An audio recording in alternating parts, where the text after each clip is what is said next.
The Israeli Air Force destroyed overnight a long-range rocket launch site that was used to fire rockets at Jerusalem last Monday, Israeli Prime Minister's spokesman Ophir Gendelman reported on Saturday.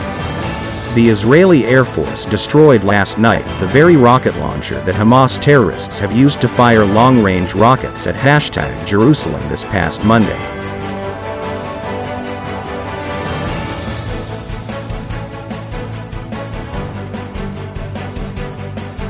The shelling of Jerusalem and its suburbs on Monday evening kicked off the current round of conflict escalation at the border of the Gaza Strip. Since the start of the confrontation, as of Saturday morning, more than 2,200 rockets have been launched from Gaza into Israeli territory, and the Israeli Defense Force have retaliated with hundreds of strikes on Hamas targets in the enclave.